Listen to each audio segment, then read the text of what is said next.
Every spring, for the first 5 years, I kept a vegetable garden. I bought seeds, dozens of packets, tomatoes, courgettes, beans, lettuce, carrots, beetroot. I spent money every February on seeds, money every March on compost and pots, money every April on slug pellets and plant supports. And every November, I cleared the whole lot, dug the beds over, and started the entire cycle from scratch. Hundreds of hours of work every year, hundreds of dollars spent every year. And every single January, I was back to zero. No food in the garden, nothing growing, nothing coming. Just bare soil waiting to be filled again. And then I discovered perennial vegetables. And I want to be honest with you about how I felt the first spring after I planted my first perennial bed. I walked out in April, and there were vegetables already growing. I had not planted anything. I had not bought any seeds. I had not done a single hour of preparation. They had simply come back, on their own, from the roots I had planted the previous year.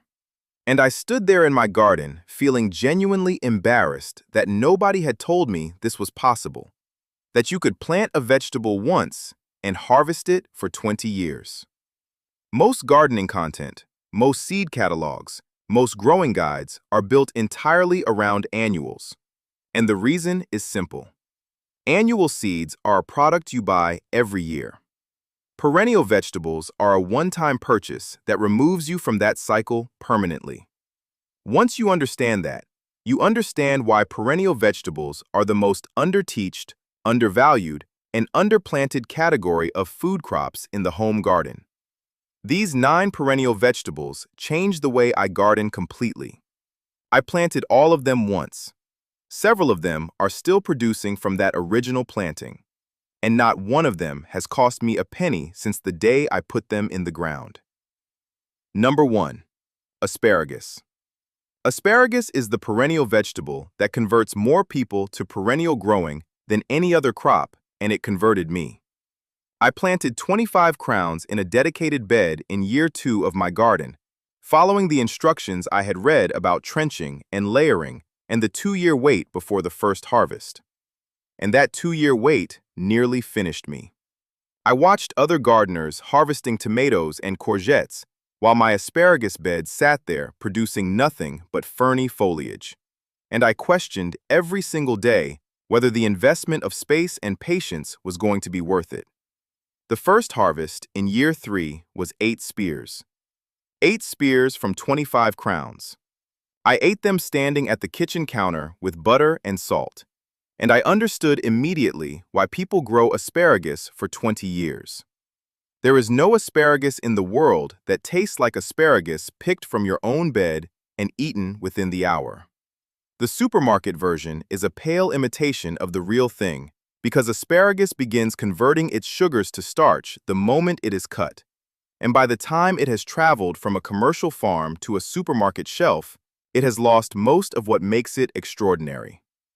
By year 5, my asparagus bed was producing 3 to 4 pounds of spears per week for 6 weeks every April and May. I have now harvested from those same crowns for 7 years. They will produce for another 15 at least. And the only maintenance they require is cutting the ferny growth down in November, mulching the bed with 2 inches of compost, and waiting for April. Plant asparagus crowns in February or March into a deeply prepared bed enriched with compost. Space them 18 inches apart. Do not harvest in year 1 or year 2. Let the plants build their root system. And then harvest every spear that appears for 6 weeks every spring for the next 2 decades. Number 2. Globe artichokes. The globe artichoke is the most dramatic and visually spectacular plant in my entire garden, and it produces one of the most delicious vegetables I grow. It is a giant thistle, growing 5 to 6 feet tall, with silvery architectural foliage and enormous flower buds that you harvest and eat before they open. And each plant produces 6 to 8 of those buds every summer from June through August, with side shoots continuing to develop for weeks after the main head is cut. I planted 3 globe artichoke plants from divisions given to me by a neighbor 7 years ago, which means they cost me nothing. Those 3 plants have since been divided 4 times, and I now have a row of 8 plants along the back fence that produces more artichokes than my family can eat every summer. I give bags of them away to neighbors. I preserve them in olive oil, and I still leave some to flower fully because the open artichoke flower is one of the most extraordinary things in the garden, an enormous purple thistlehead that bees cover from morning to evening. The other thing globe artichokes do that most people do not know about is break up compacted soil. Their roots go down 3 feet or more, and they create channels that improve drainage and allow other plants around them to root more deeply. They are not just a food crop. They are a soil improvement tool that happens to taste exceptional. Plant divisions or young plants in spring into rich, deeply worked soil in a sunny spot. Space them 4 feet apart.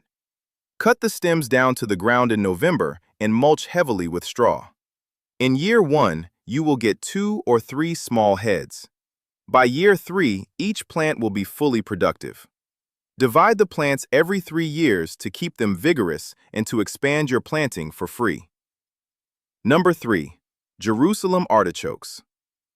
Jerusalem artichokes are the most indestructible, most productive, and most undervalued perennial vegetable in existence. I planted a handful of tubers that cost me $3 in the shadiest, most neglected corner of my garden 8 years ago. That was the last time I did anything deliberate for that crop.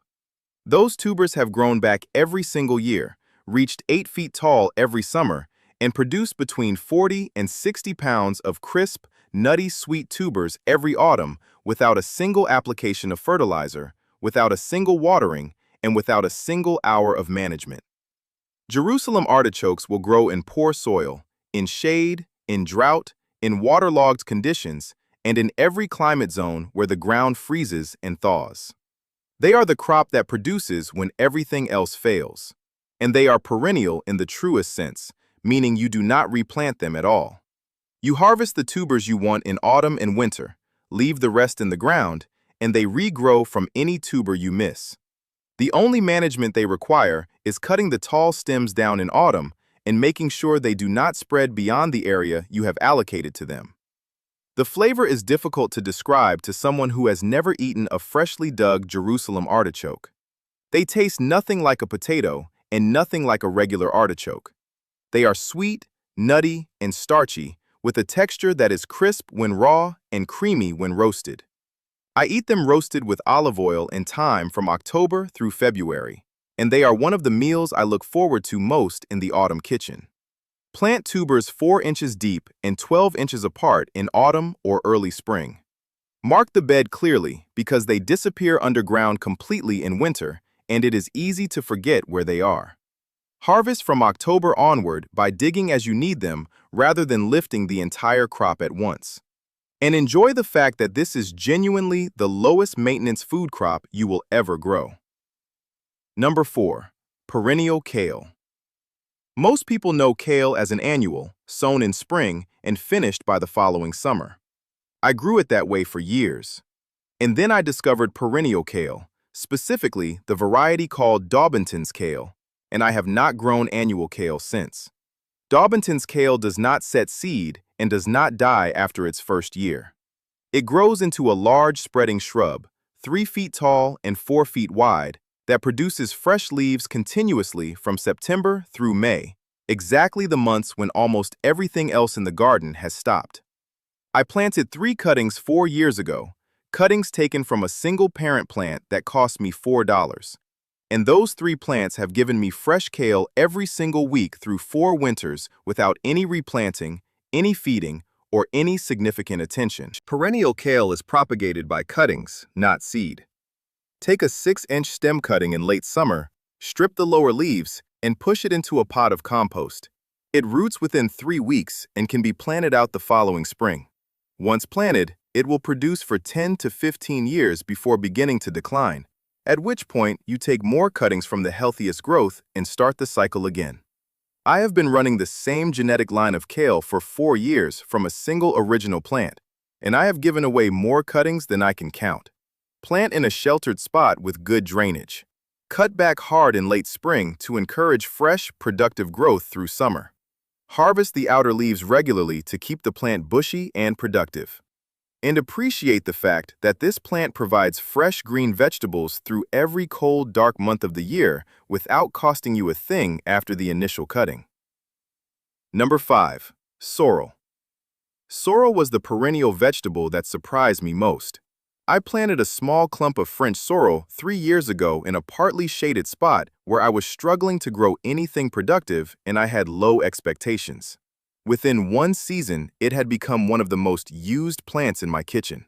Sorrel has a sharp, lemony, acidic flavor that is completely unlike any other vegetable, and it is available as fresh leaves from February through November, pushing up through snow in early spring before anything else is producing.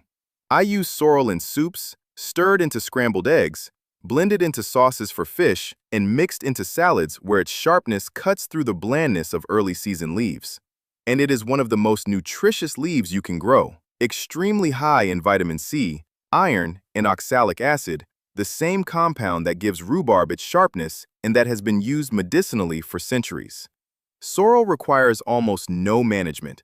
Cut it back to the ground in late autumn and it will return in February. Divide the clump every 3 years to keep it productive and to spread it to other parts of the garden.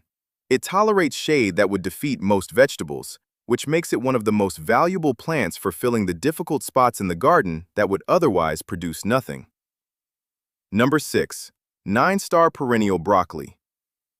9-star perennial broccoli is a variety that most gardeners have never heard of, and it is one of the best-kept secrets in the perennial vegetable world. It produces multiple small white heads, similar to cauliflower, every spring from February through April, the hungriest and most difficult period of the growing year when almost nothing else is producing fresh food. And it does this year after year from the same plant, coming back every spring like a reliable friend who always arrives exactly when you need them most. I planted 2 9-star broccoli plants 3 years ago from seed I started indoors in autumn. In year 1, they produced 4 heads each. In year 2, they produced 7 heads each. This spring, they were covered in small white heads from late February through the entire month of April, giving me fresh brassica vegetables for 10 consecutive weeks without a single new planting. The key to keeping 9-star broccoli producing for years is to harvest every single head before it goes to flower. If you allow even 1 head to flower and set seed, the plant thinks it has completed its reproductive cycle and it will die. Cut every head the moment it reaches a good size before any yellow begins to show in the florets, and the plant will continue producing side shoots for weeks. Grown this way, a single plant will produce for 5 to 7 years before needing replacement. Number 7. Rhubarb. Rhubarb is possibly the most familiar perennial vegetable on this list, and it is familiar for a reason. It is indestructible, it is productive, and it provides the first fresh harvest of the year from a garden in late March and April when everything else is still weeks away from producing. I have a crown that was given to me by my grandmother, divided from a plant that she had grown for 40 years, and I will divide it and pass it on when the time comes. Some rhubarb crowns have been in continuous cultivation for over 100 years, passed from garden to garden through generations. My rhubarb crown produces 12 to 15 pounds of stems every spring without a single input beyond a mulch of compost in late autumn. I pull the stems rather than cutting them, leaving the crown undisturbed, and the plant produces continuously from late March through June. I make rhubarb crumble, rhubarb and ginger jam, bottled rhubarb for winter desserts, and rhubarb cordial. And I force a portion of the crown every January by covering it with a large pot to exclude the light, producing sweet, pale pink stems 6 weeks earlier than the unforced plant.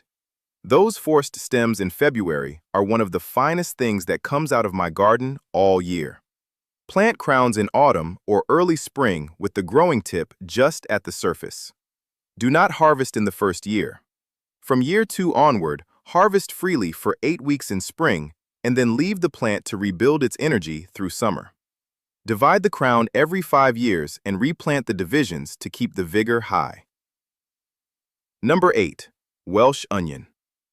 Welsh onions are perennial spring onions that come back every year, multiply into large clumps, and provide fresh onion flavor 12 months of the year, including through winter when every annual onion crop has long since been harvested. I planted a small clump 4 years ago, and I now have a dense stand of plants that I harvest from continuously, pulling outer stems as I need them and leaving the central clump to keep growing and dividing. Welsh onions do not form a bulb the way conventional onions do.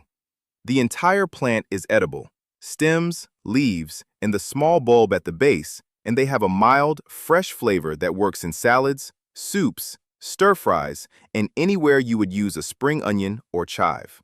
They are fully hardy, tolerating hard frosts without any protection, and they push fresh green growth through even the coldest months, meaning I have fresh onion flavor available from the garden in January and February when the rest of the allium bed is completely bare. Plant seeds or divisions in spring or autumn. Space them 6 inches apart and allow them to multiply naturally into dense clumps. Harvest by pulling outer stems and leaving the central growing point intact. Divide every 2 or 3 years to maintain productivity and spread them freely around the garden. They are one of the simplest, most reliable, and most overlooked perennial crops available. Number 9. Good King Henry. Good King Henry is an ancient perennial vegetable that was grown in cottage gardens across Britain and Europe for centuries before annual spinach replaced it in the 19th century. It fell out of fashion and out of cultivation almost entirely, and finding it now requires seeking out specialist seed suppliers. But it is worth every bit of effort to track it down because it is one of the most productive and nutritious perennial leafy vegetables you can grow. Good King Henry produces large, dark green leaves from March through October that taste like a cross between spinach and asparagus. The young shoots in spring can be eaten exactly like asparagus, blanched and served with butter. The leaves are cooked like spinach throughout summer, and the plant grows vigorously in partial shade, in poor soil, and with almost no management, making it one of the most valuable crops for the difficult corners of a garden where more demanding plants struggle. I planted 3 small plants 2 years ago in a partially shaded bed beneath my hazel, and they have tripled in size. Next spring, they will begin producing the asparagus-like shoots that I have been reading about since I first discovered this plant, and I expect them to become one of the most useful and most harvested plants in my entire perennial system. Once established, Good King Henry will produce for 10 to 15 years from a single planting and can be divided and spread around the garden for free at any time. These 9 perennial vegetables, asparagus, globe artichokes, Jerusalem artichokes, perennial kale, sorrel, 9-star broccoli, rhubarb, Welsh onions, and Good King Henry, represent a completely different approach to growing food than the one most of us were taught. Not a cycle you repeat every year. Not a system that starts from zero every February. A living, permanent infrastructure of food production that compounds year after year and delivers more with less work every single season. I still grow annual vegetables, tomatoes, courgettes, beans, squash. They are part of my garden and always will be. But the foundation of my food production, the layer that I never have to buy, never have to replant, and never have to rebuild, is these 9 perennial crops. They are growing right now while I am not in the garden. They will be growing next winter while I am sitting by the fire. And they will still be growing 20 years from now from the same roots I put in the ground at the beginning. You plant them once, they feed you for 20 years. And the only thing stopping most gardeners from doing this is that nobody ever told them it was possible. Now you know.